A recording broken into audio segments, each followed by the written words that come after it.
Hello everyone, my name is Uli and welcome back to my channel. So this is going to be my second video in a 5-part mini-series of how I am healing my eczema naturally. In my first video I talked about the diet and the diet that I'm following, which is a vegan, whole foods, plant-based diet. This one is going to be the second part of my plan, which is exercise and moving your body. So I'm going to tell you guys a little bit about the general benefits of exercise and sort of the general benefits for everyone. Then I'm going to go on to talk about why exercise is particularly important for people who have chronic systemic illnesses like eczema or psoriasis or dermatitis. Then I'm going to tell you guys a little bit about how much and how often, and then finally move on to just talk about sort of moving your body in general. So I don't know how much detail I should go into here, but I will give you guys a couple of main points as to why exercise is so important for absolutely everyone. Everyone should be exercising who wants to be healthy. The benefits apply to absolutely everyone, young, old, sick, healthy, it doesn't matter, everyone should be exercising if they want to feel their best. So the first benefit is probably the most obvious one, and that is obviously your weight and your physique. Exercise is the second key element if you want to keep your ideal weight. The first one being diet, the second one being exercise. It's extremely important for muscle tone, it keeps you strong, and in being strong it will keep your body healthy, it will keep your body much more resistant to injuries, and you'll just have a better experience in your own body. So secondly, exercise is extremely important for your mood and for sleep. When you exercise, you release lots of different chemicals and lots of different hormones, and one of these is something called endorphins. Endorphins are something that lift your mood, and that's why we get this sort of like high after we've been exercising. Even on days when you feel like you don't really want to go exercise, I often find that if you go and really push yourself and say to yourself, right, I'm here, I'm going to give it my all, when you come out you always end up feeling absolutely amazing. Together with mood is also you get better sleep, and I think mood and sleep are often quite connected because you put your body under a sort of a stressful activity. Your body relaxes a lot better afterwards. It tires you out, and therefore when you actually get to bed you're a lot more tired and you sleep better through the night. Having said this, however, you don't want to exercise too close to bedtime because you do actually produce some stress chemicals and you actually get a lot more energized after you've been exercising. So if you exercise too close to bedtime, you actually might find that you're a bit too energetic. So you want to time it sensibly. Thirdly, it's extremely important for your hormone balance. You produce a lot of different chemicals and a lot of different hormones when you're exercising. You produce lots of different hormones to increase muscle growth, to keep your body functions better. This is also connected to better sleep because with better sleep you actually have a much better hormone health profiles. Number 4 is sort of connected to number 1 and 2. Exercise is one of the best anti-aging cures that you can do. When you start to get older,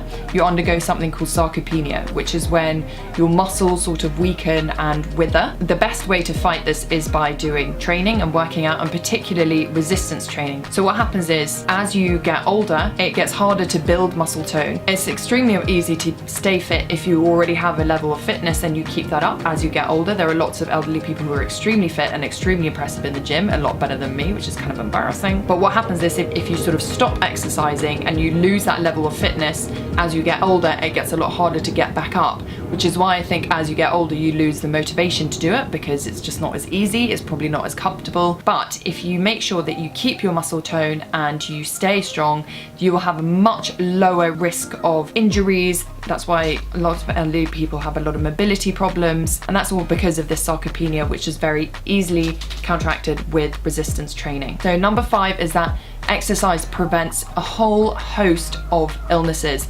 So many diseases that are just becoming ever more prevalent these days. Things like diabetes, cardiovascular disease, dementia, stress-related illnesses. Now I'm going to tell you guys a little bit about why exercise is particularly important for people who have skin problems or just sort of chronic inflammatory illnesses. So the first one of this is that exercise is anti-inflammatory. I definitely find that on the days that I exercise, my skin is a lot less inflamed in the evenings. Inflammation in the body, and particularly chronic inflammation in the body, is the source of so many different illnesses and diseases that we have today.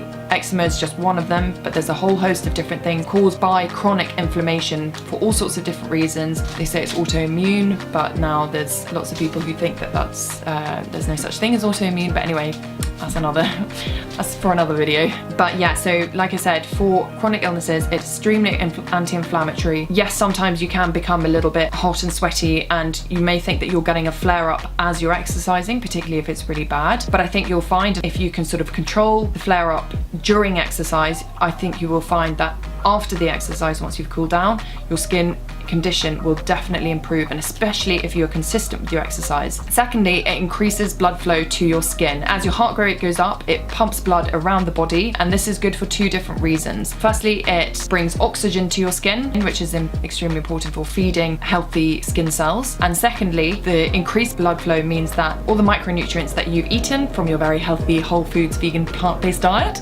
can reach your skin cells a lot quicker. So number three is that it moves your lymphatic system. So your lymphatic system is essentially a network of vessels that sort of sits in parallel to your blood vessels. This is extremely important for your immune system because it carries something called lymph. Lymph contains lots of virus fighting and bacteria fighting cells, and it helps to carry out all the waste products as a result of all the detoxing that your cells do. By moving your lymphatic system, all the detoxing that your skin cells are doing, all the waste products get carried out your body a lot quicker than if you weren't moving. Number four, like I said, for the general benefits, it's very good for your mood and sleep. So this is probably extremely important, especially if you have something like eczema, which is sometimes can be very difficult emotionally. Exercise is really good for keeping your mood up. Connected to mood is the fact that you get a much better quality of sleep. During your sleep is actually also where your body does the most healing. So if you do lots of exercise and you have good quality of sleep, your body can do lots more healing as you rest. Finally, it decreases your stress. And as we know, eczema is definitely related to stress. My skin does not do well with stress at all. I find it gets a lot worse, and I would say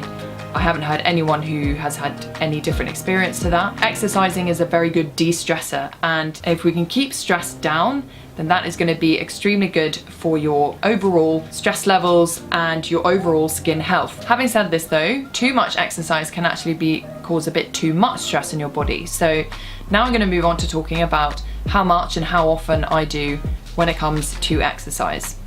So like I've been talking about now is exercising. So I mean sort of getting your heart rate up, working out, getting sweaty. So I try to do this at least every other day, if not more often. And I try to do it 30 minutes at the very minimum. If I can do it more, then I will. I do it maximum maybe like an hour and a half. So between 30 minutes and 90 minutes. If I can do it every day, then I do, but I work full time and I've got a pretty busy life. So sometimes it's just not realistic. When I say exercising, I mean working out, go to a class, go do some running, go cycling, something that gets your heart rate up and gets your blood pumping through your body so that you get all the benefits that I've been talking about previously. So a lot of people who have skin problems, and particularly in eczema, they're put off by exercise because I briefly mentioned this earlier. As you exercise, it can sometimes cause a bit of a flare up. It can cause you to get quite itchy and quite stingy. So I'm going to talk about in detail in another video my tips for how to sort of deal with this situation. But like I said before, don't let this put you off exercising, because ultimately, especially if you stick to it, these symptoms do get better, they do subside as your overall health gets better. And it's extremely important that you do keep your exercise levels up, not only for your skin, but also just your general health. Up until now, I've been speaking mostly about exercising, working out, but some days you just don't have time to exercise, and that's okay. But the most important thing is that you keep your body moving. The thing is with all these sort of holistic, sort of functional cures, is the whole point is that you want to create an environment in your body for your body to heal itself. The optimal state for your body to be in is with lots of movement.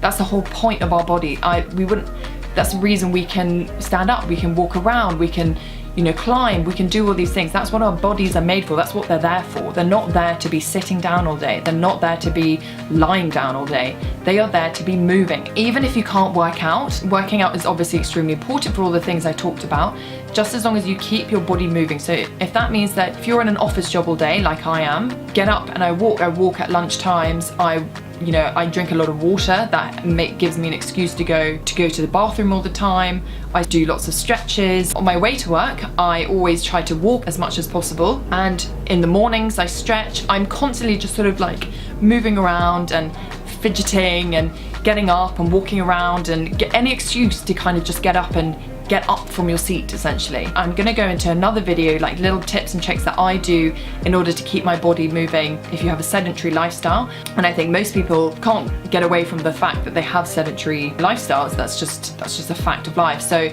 we've got to work with this. We've got to think of ways to kind of work around it essentially without, you know, completely saying I'm gonna quit my job, because that's not realistic. So I hope you guys liked this video. If you did, please give me a like and please subscribe.